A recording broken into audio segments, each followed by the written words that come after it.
Hello, I'm Will Hitchcock. And I'm Siva And from the University of Virginia's Deliberative Media Lab, this is Democracy in Danger. Will, last season we spent a lot of time talking about the destructive legacy of slavery and racism in America. You know, how the country's institutions systematically unraveled efforts to build real equality after the Civil War during Reconstruction. We also talked about the history of voter suppression. We talked about police brutality, and of course, the long history of xenophobia in America. One of the things we want to do now, moving forward in season 2, is bridge this conversation about racial inequality with another just as important subject: economic material injustice. Yeah, Siva, I'm sure everybody remembers that right after Trump's election, there was a lot of argument about what had driven voters to embrace this guy. Was it his not very subtle racism, or was it more somehow that, hey, he spoke to the little guy who had been left at the bottom of the economic ladder? And, some people refused to rely on racism as the explanation for Trump. They said, no, he succeeded really because of this wage and opportunity gap and so forth. Well, it took us a little while, maybe longer than it should have, to arrive at the pretty obvious answer that it was both.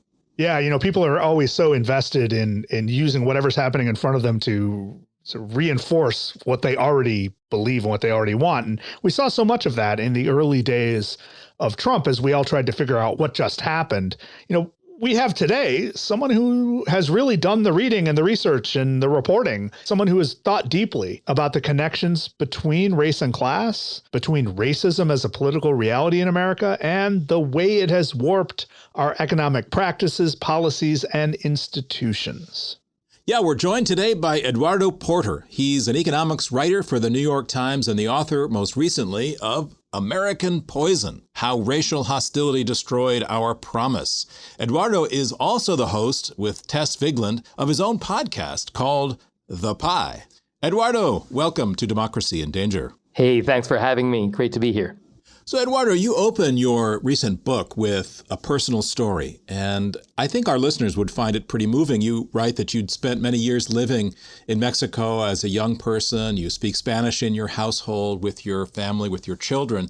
But just after Trump was elected president, your son expressed some anxieties to you about what he was seeing and hearing in the news. Just tell us a little bit of that story.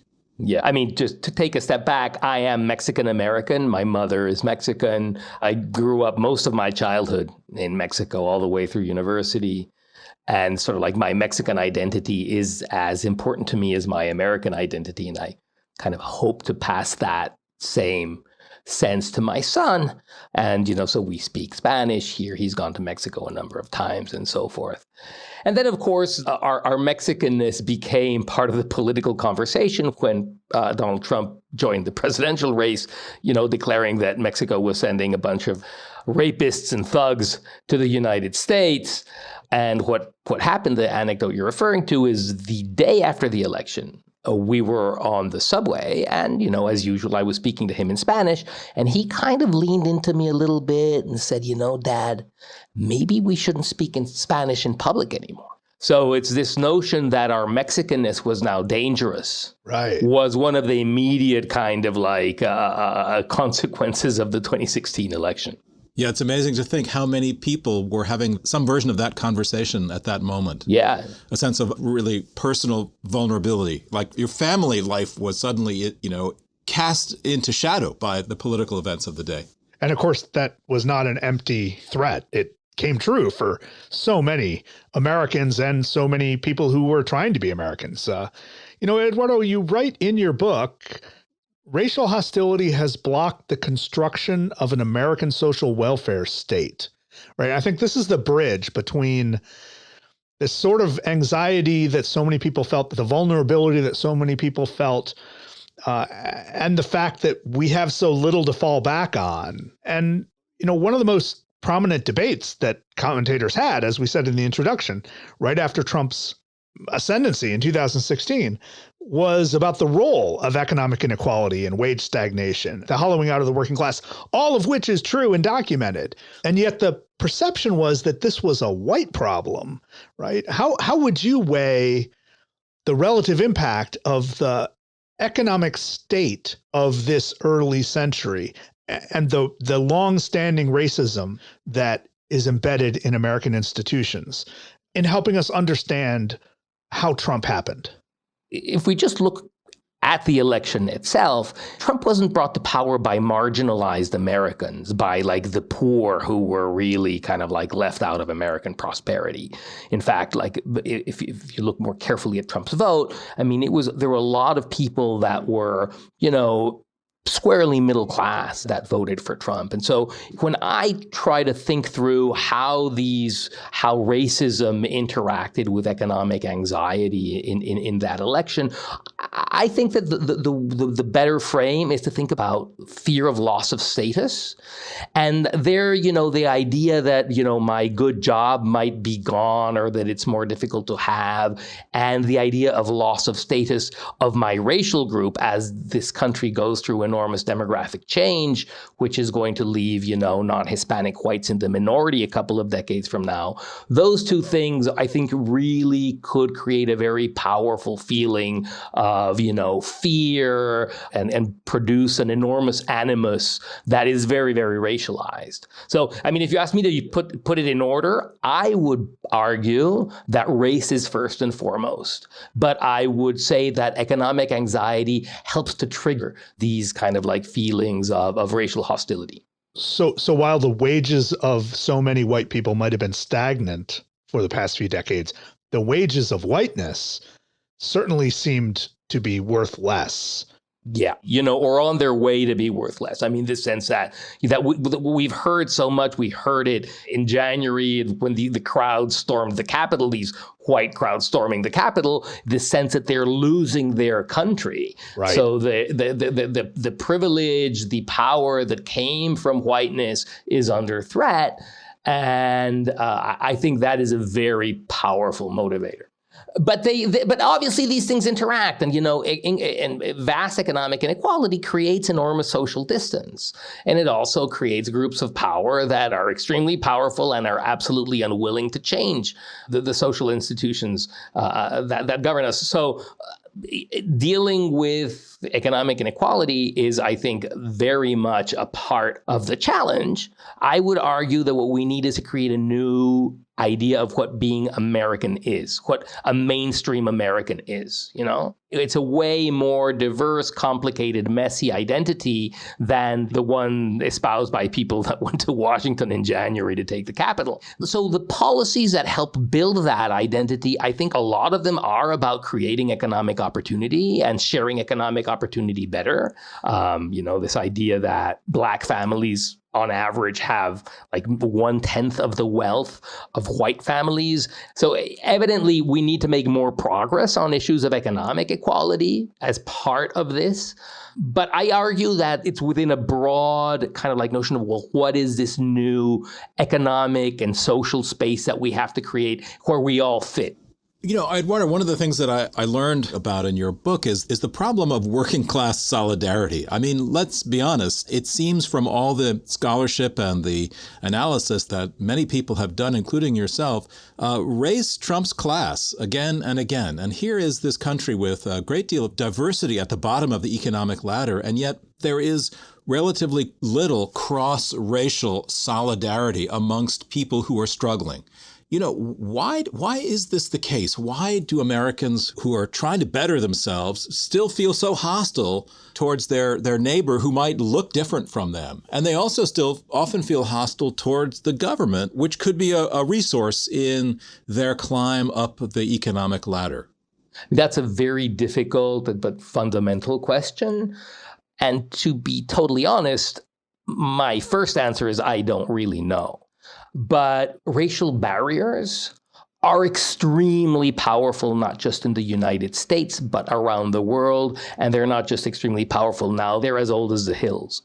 And so this idea of you forming barriers around your ethnic group, or your racial group, or your religious group, or your linguistic group, or your cultural group, these kinds of strategies have been with us for, thousands of years. In the United States, they are particularly powerful, I think, because the United States is rather unique in that it is very diverse. You know, you look around and you think, wow, in this country, most people are not like me. And no matter who you are in the United States, that's probably true. Most people in the United States are not like you. And that's quite rare. And I think that that is to some extent why race has become such a powerful force in shaping our institutions. So say, I mean, I would just compare it to like, I don't know, Sweden. When Sweden is building a welfare state, it's a bunch of, you know, tall, blonde, blue-eyed people building a welfare state for other tall, blonde, blue-eyed people. And so the barriers to solidarity created by, you know, ethnic differences and racial differences are not there, which kind of like helps building this notion of a collective good. In the United States, building public goods is often stymied by the idea that I'm paying something for them, for some other.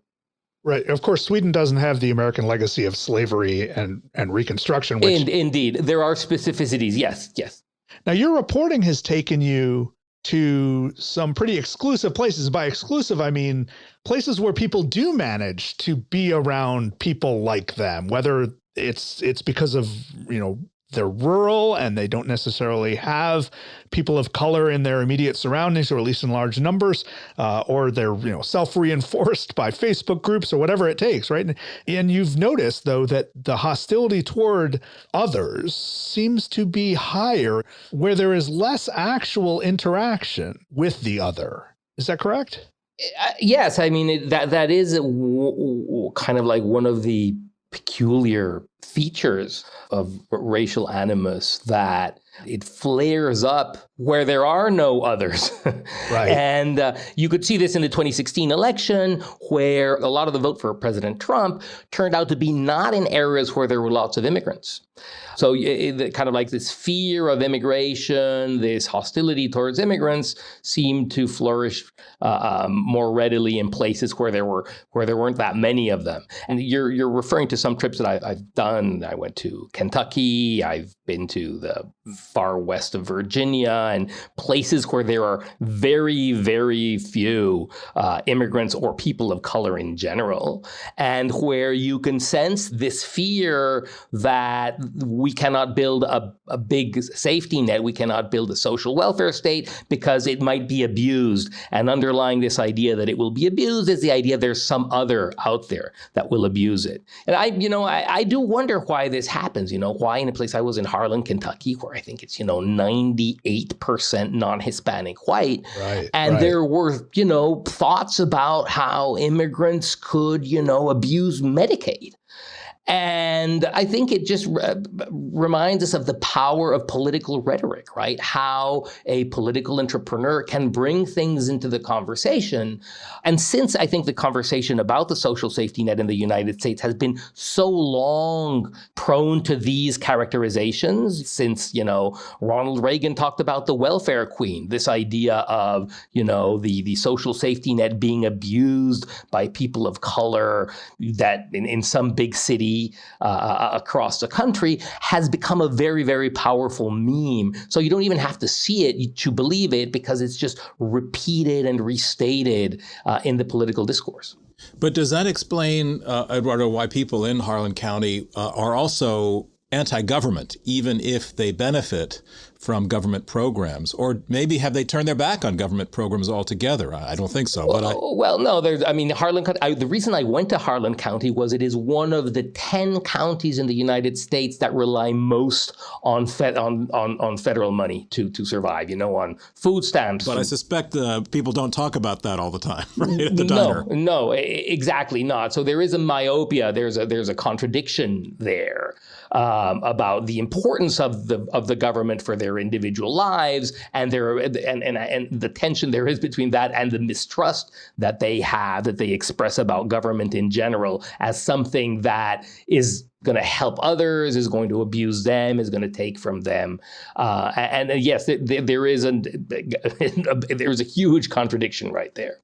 Let me just ask you a follow-up in a kind of different way. let me ask you the Obama question.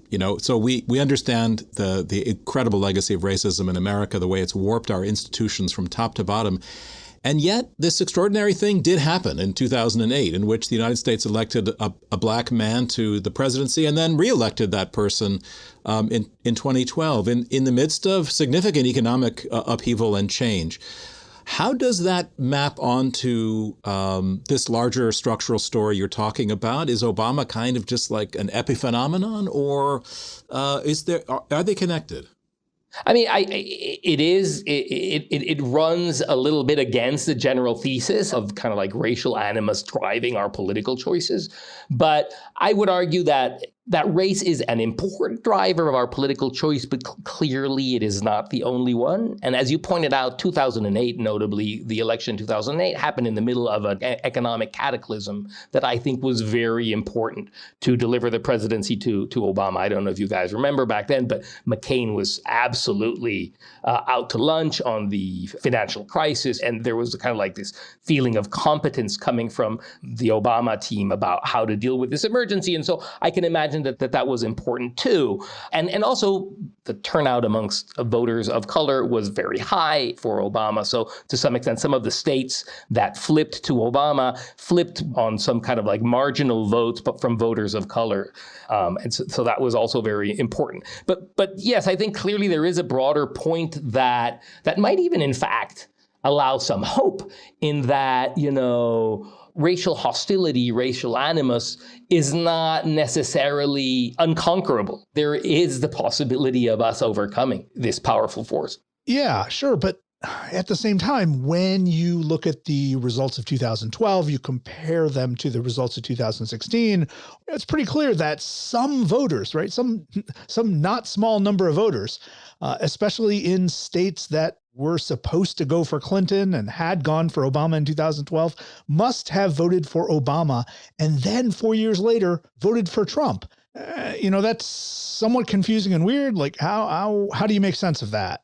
It is confusing and weird. So, I mean, I guess I would say that it's kind of like choose your enemy. So if you think about when Obama is reelected in 2012, Obama is kind of like the populist choice versus in some of these Rust Belt states that he won, he is a populist choice against a clear member of the financial elite who is Mitt Romney. And so if you're just thinking of this in terms of, again, referring back to the economic anxiety that we were talking about a few minutes ago, where it's not that unnatural a path from Obama to Trump on kind of like economic anxiety grounds, anxiety about outsourcing, about, imports from China and stuff like that, and especially in some of these very important states, which ultimately delivered the presidency to Trump, in the Midwest. Well, so, we've talked a lot about the role of economic inequality and economic anxiety in American electoral politics. But this podcast is really about the health of democracy. And that's a different question, right? It's not really about which party wins or which party loses. Although it's not too hard to use the victory of Donald Trump and the rule of Donald Trump as some sort of proxy for a rejection of democracy or a rebellion against democracy, right? I mean, those narratives are all too clear, especially here in 2021.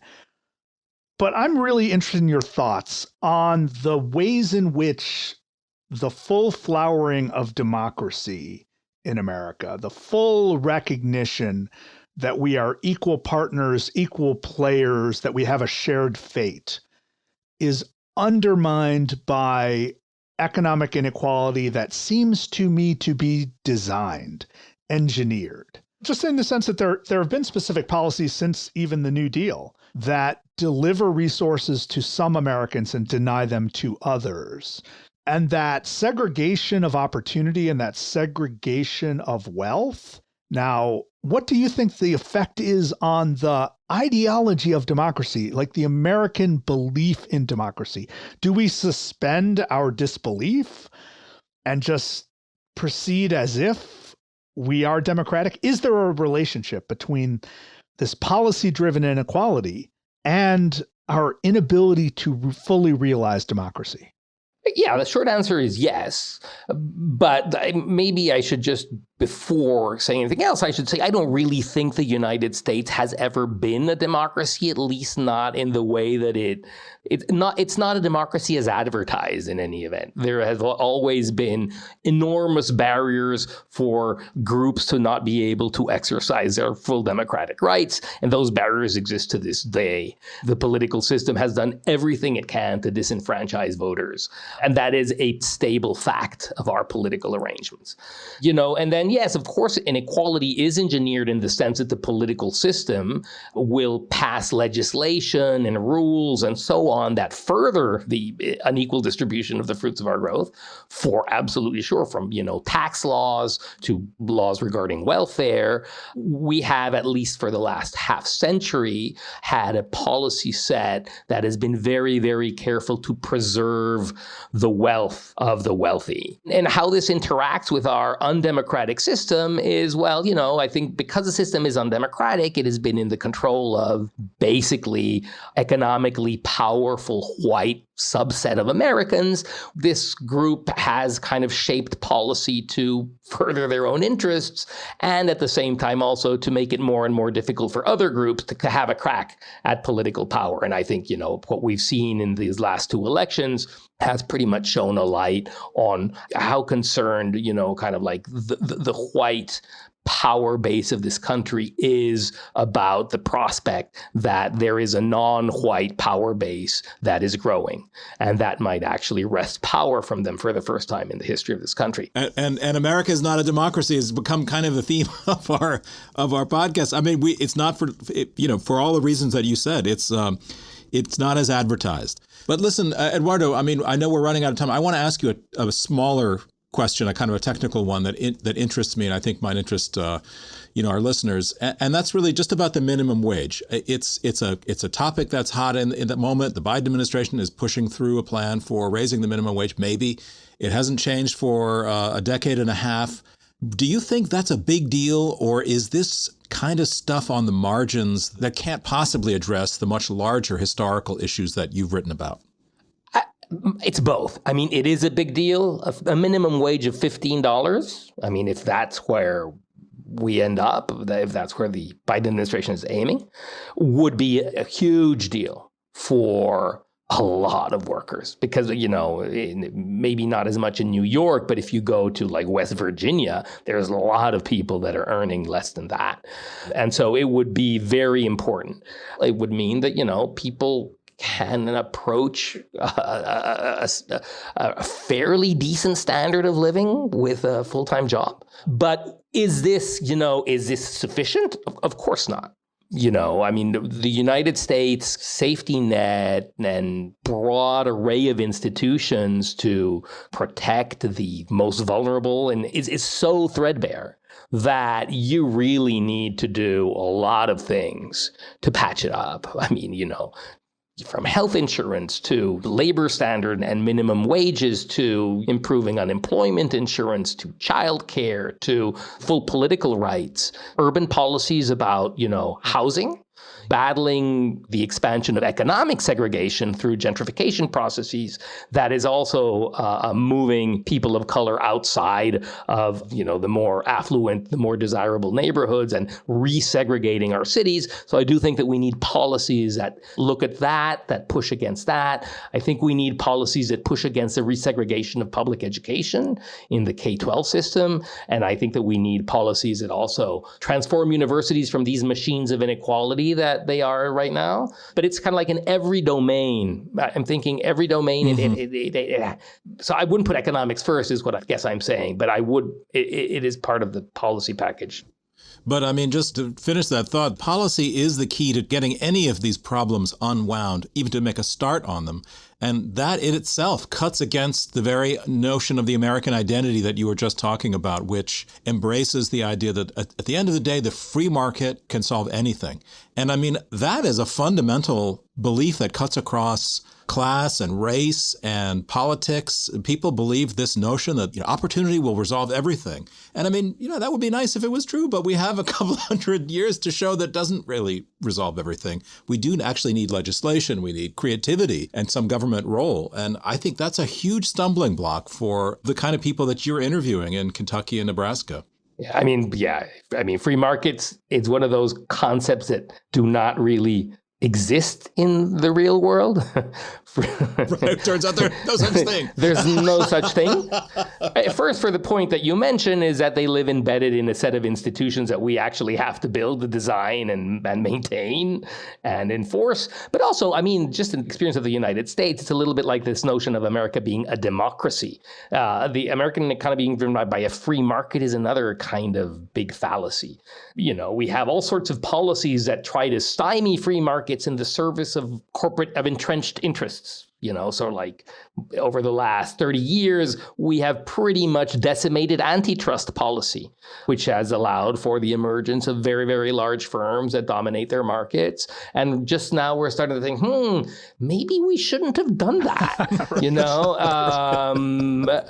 but that's not like, the operation of free markets. In a way, that is from policy actually moving against the guarantee of more competitive market. That's right. That's why, in the sort of myth-busting habit that we're in this conversation, whenever someone says that a system is broken, I like to remind them that more often than not, it's working as designed. Yeah, that's right. Yeah, exactly. Well, Eduardo Porter, thank you so much for joining us on Democracy in Danger. Thank you, guys. This was a lot of fun. I hope it worked for you. Definitely.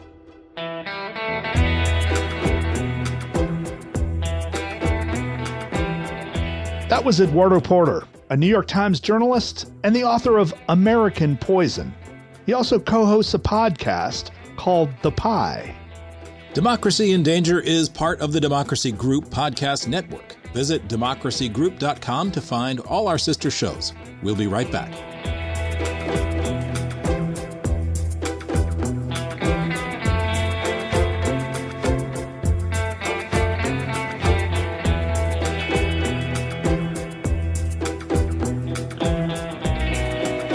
Eduardo Porter was in prime myth-busting mode in our conversation.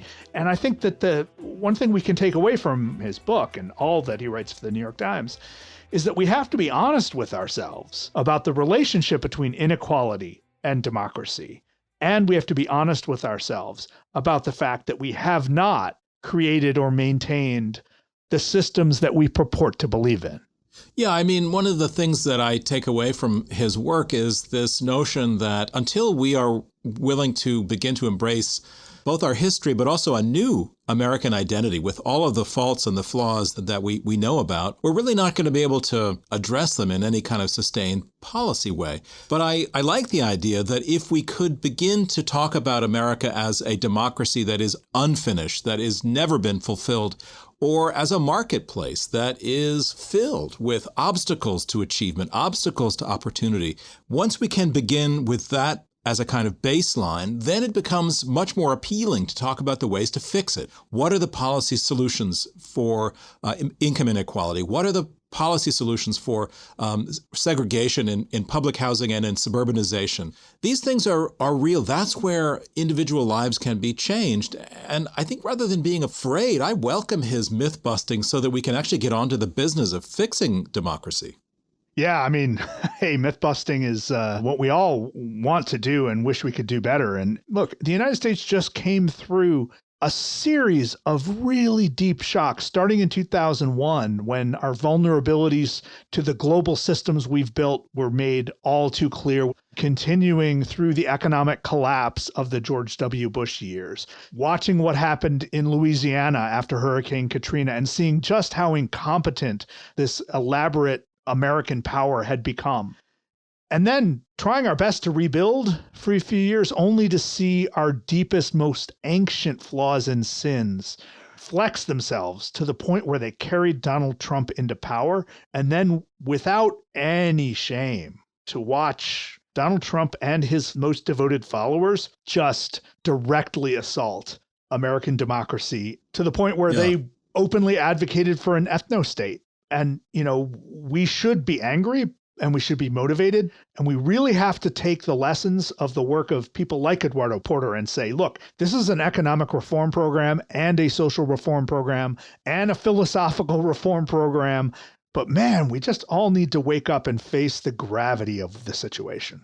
I'll just add that one of the other myths that he took on was the melting pot myth. That is another thing that we're all taught in school, that America's a melting pot. Whoever you are, wherever you come from, you come here and you lose all of that identity, or at least you can subsume it if you choose to, in this glorious multicolored tapestry. Once again, he shows that the melting pot basically has worked for white people. It has not worked very well for people of color, and that the social safety net, when white legislators invented the social safety net, then they became reluctant to share it with people of color at the bottom of the economic ladder. So the melting pot has kind of frozen, and it has stopped melting. So figuring out the intersection between our past, our history, and our need for wise communal solutions to these everyday problems, that's where the conjuncture really is. That's where our political life is converging. And I'm optimistic, but I have no doubt about the scale of the problem.